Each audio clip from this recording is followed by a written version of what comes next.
Motorista de ambulância de Lusiânia é preso em Anápolis, suspeito de dirigir embriagado. E você vai ver ainda. Polícia prende suspeitos de assassinar morador de rua em Lusiânia. Alunos do Colégio Céu Azul em Valparaíso retomaram as aulas depois do assassinato do coordenador. Atacadista de Valparaíso recebe mais de 6.000 currículos para vagas de emprego. Alunos e professores de cidades do entorno realizam caminhada contra a exploração sexual infantil. É agora, no Jornal Anhanguera, a segunda edição.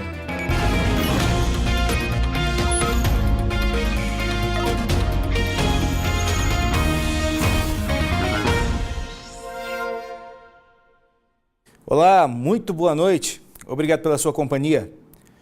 O motorista de uma ambulância aqui de Lusiânia foi preso em Anápolis por embriaguez ao volante. Detalhe, ele estava transportando um paciente.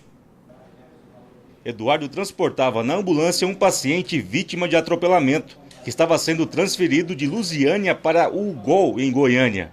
Também estavam na ambulância uma acompanhante do paciente e uma enfermeira. Os passageiros ficaram no posto da Polícia Rodoviária Federal e outro motorista deu continuidade à viagem. Eduardo foi preso, encaminhado para a Central de Flagrantes de Anápolis. Ele foi ouvido pelos policiais e disse que teria ingerido bebida alcoólica ontem e não imaginou que o álcool ainda estaria no organismo. Por isso, foi trabalhar normalmente. Ele foi autuado, mas pode ser liberado se pagar fiança.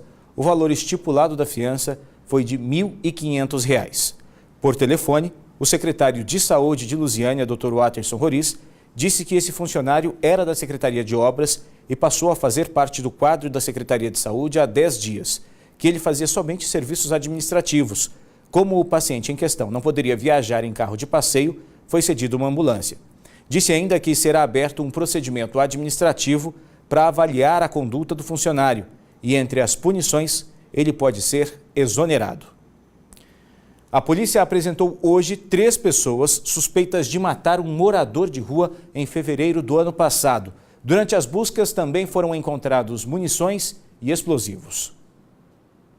Morador de rua Marcos Rogério de Souza, de 44 anos, foi morto com golpes de faca, socos e pauladas. Kaique Tavares da Silva, de 29 anos, e Ingrid Isabel da Silva Santiago, de 21 anos, são os suspeitos de praticar o crime. O Marcos Rogério era morador de rua, usuário de droga, estava devendo dinheiro para os traficantes, para a Ingrid, e, por tal razão, tanto a Ingrid quanto o Kaique resolveram ceifar a vida do morador de rua, do Marcos Rogério, praticando o crime de homicídio qualificado aqui no centro de Lusiânia. Jefferson Paulo Câmara de Souza, de 25 anos, também foi preso durante as buscas da polícia.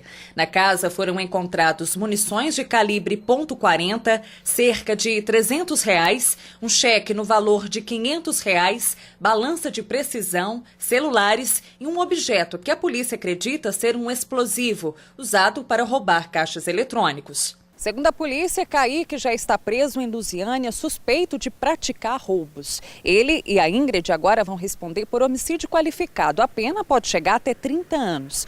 Já o Jefferson vai responder por associação ao tráfico, tráfico de drogas e porte ilegal de armas. Somadas, todas as penas podem chegar até 27 anos de prisão. Mudar um pouco de assunto, estudantes e professores do Colégio Céu Azul participaram hoje de uma palestra com a equipe do Centro de Valorização à Vida. O local, a escola, ficou fechada por 15 dias depois que o coordenador pedagógico foi morto a tiros por um aluno. Os olhos atentos são retratos de uma nova fase. Vidrados na palestra sobre a valorização da vida, eles pertencem ao grupo de alunos e funcionários da Escola Estadual Céu Azul, em Valparaíso. O momento é parte de uma série de atividades que marcam a retomada das aulas na instituição.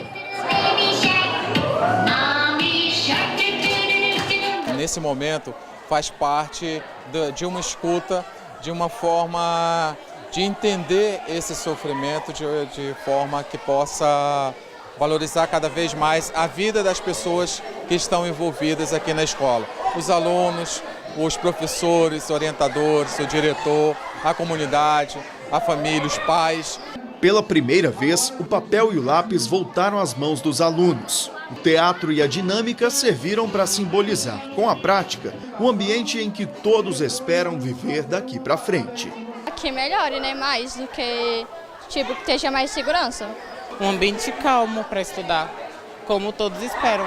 Estampada na blusa de algumas pessoas, a imagem do professor Júlio César Barroso, morto aos 41 anos por um aluno da escola dentro da sala dos professores no último dia 30.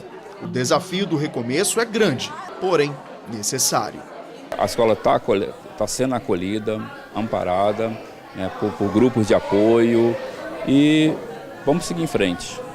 Aula mesmo com os conteúdos tradicionais só na segunda-feira. Mas essa semana serviu para dar um gás, uma injeção de ânimo em todo mundo. Afinal, depois de tudo o que aconteceu, está na hora de transformar a tragédia em aprendizado. Que nós agora venhamos repensar, não só sobre educação, mas sobre violência, sobre as nossas relações, sobre como que a gente vai conduzir o processo de ensino-aprendizado a partir de agora. E a gente torce para que esse processo seja o mais tranquilo possível. Veja a seguir, quase 6 mil pessoas tentam vaga de emprego em supermercado de Valparaíso. E ainda, suspeita da polícia de aplicar golpes do DPVAT, aguarda presa a audiência de custódia. Agora são 7h25, imagens ao vivo de Lusiânia. Nós voltamos em instantes.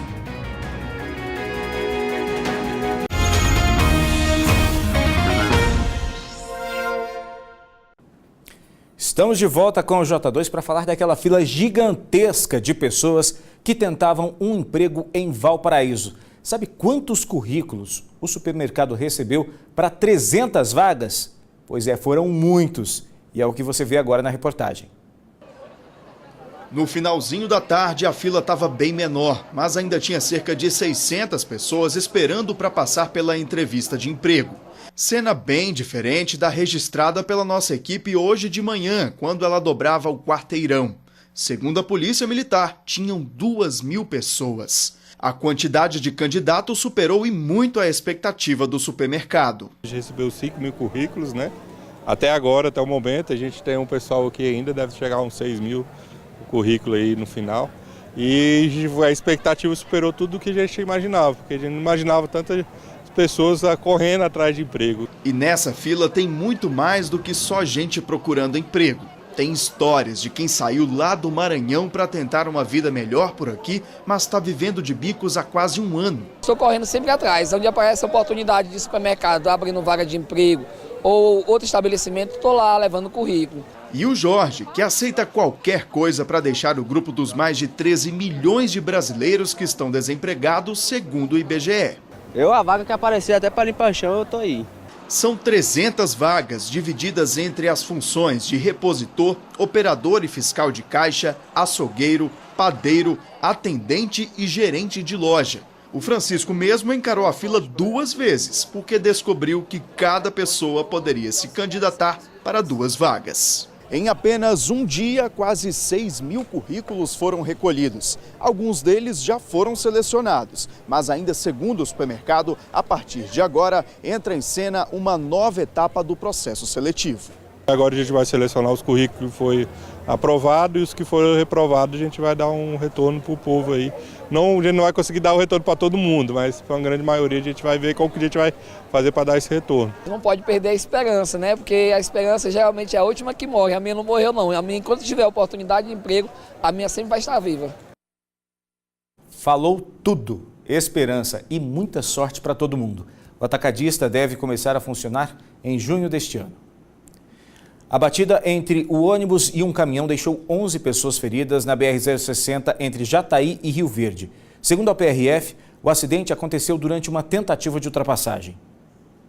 O acidente foi por volta das 6 horas da manhã. O ônibus que saiu do estado de Alagoas com destino a Rondonópolis, no Mato Grosso, bateu na traseira desta carreta carregada com adubo. O motorista disse que no momento que ele ia realizar a ultrapassagem no caminhão, o caminhão também adentrou a faixa da esquerda e nesse momento houve a colisão traseira.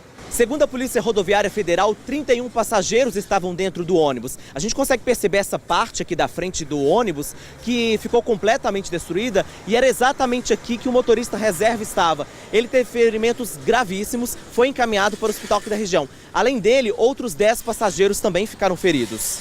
Infelizmente, um parceiro meu, ele machucou a perna, quebrou, mas nenhuma morte.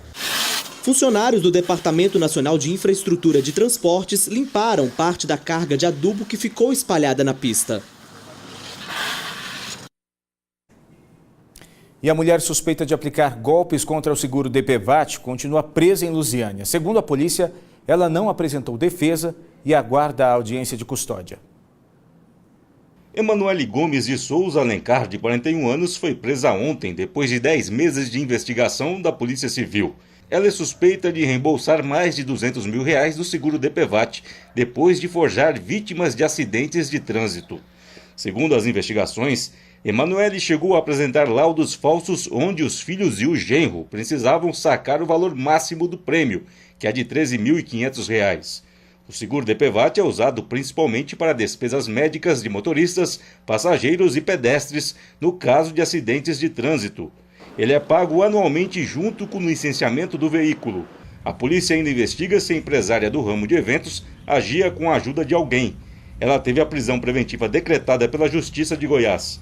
Emanuele deve responder por falsificação de documentos e falsidade ideológica. Agora são 7h31, mais uma rápida pausa para os comerciais e a seguir, moradores de 3 cidades aqui do entorno realizaram um ato contra a exploração sexual infantil. E ainda tem a feira gastronômica em Valparaíso. A gente volta em instantes.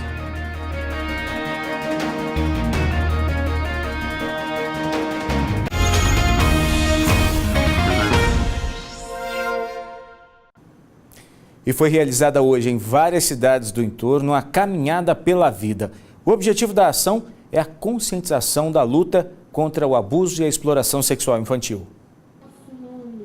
Em Lusiânia, depois de realizarem uma caminhada pelas ruas da cidade, os manifestantes deram um abraço coletivo na prefeitura e fizeram uma oração.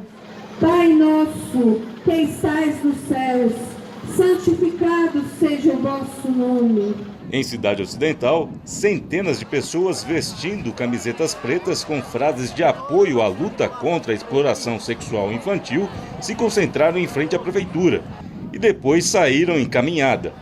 Já em Valparaíso, as crianças exibiam cartazes pedindo respeito e mais rigor nas investigações contra os crimes. Segundo a Polícia Rodoviária Federal, já foram descobertos quase 40 pontos de prostituição infantil em rodovias federais que cortam o entorno. A maioria das vítimas são crianças carentes aliciadas por adultos e familiares. Exploração sexual de crianças é considerado um crime hediondo, com penas que chegam a 30 anos de detenção. As autoridades pedem que, em caso de algum flagrante de abuso ou exploração sexual infantil, que as pessoas entrem em contato com o Disque 100. A ligação é gratuita e sua identidade ficará no sigilo. Você já experimentou comidas típicas do Peru, Inglaterra? Já ouviu falar do tradicional chá da tarde? Uma feira gastronômica em Valparaíso reuniu a tradição e a culinária de 6 países diferentes. Veja na reportagem. Ari de Galina é uma comida típica do Peru. O prato tem arroz, galinha e muita história. Os ricos já não queriam mais o resto da galinha, né? Os pobres iam no lixo mesmo e pegavam aquele resto e então criaram um prato que é esse nosso, que a gente trouxe para a feira hoje. Esta é a 2ª edição da Feira Gastronômica das Nações, promovida pelo Centro Municipal de Línguas de Valparaíso. São mais de 2.000 alunos participando e cada um teve uma tarefa de preparar as receitas e apresentar as curiosidades dos países Brasil, Estados Unidos, Inglaterra, Jamaica, Peru e México. O que chamou a atenção foi realmente a cultura deles. É um país bem unido, é um país cultural, é um país de marcas bem fortes, né? E principalmente em volta à culinária e à vestimenta, que os nossos amigos aqui estão vestidos. são marcas fortes do México e foram que nos chamaram a atenção. Eu gosto muito da cultura mexicana, a comida, a vestimenta, o povo, a língua principalmente, eu acho muito lindo. Mas não são só os pratos típicos de 6 países que tem por aqui, não. A feira também promove a interação entre as culturas. Já imaginou tomar o café da tarde inglês na presença da rainha? Vossa Alteza. A Rainha Elizabeth está representada pela estudante Eviviane. É muito bom, né, para poder conhecer as comidas típicas também, né, de outros países. E não é só o aprendizado e curiosidades que os alunos aprendem e repassam para os mais de 1.500 visitantes. A partir do momento que eles estão mostrando o que eles fizeram, como fizeram e de onde vem, como vem, eles estão aprendendo cada vez mais. Então esse era o intuito e foi alcançado. Dá tempo de aproveitar o evento. A Feira Gastronômica das Nações vai até às 9h30 da noite no auditório da Secretaria de Educação em Valparaíso. Quem ficou curioso e quiser degustar os pratos típicos de alguns desses países, a entrada R$ 2,00. O J2 de hoje fica por aqui. Para você, uma boa noite. Amanhã, a partir das 8 da manhã, tem o Bom Dia Sábado. E a gente encerra essa edição com uma imagem muito bonita. A lua que está passando aí de crescente para cheia e está gerando aí esse espetáculo pra gente. 7h38, boa noite, bom fim de semana, até segunda-feira. Tchau!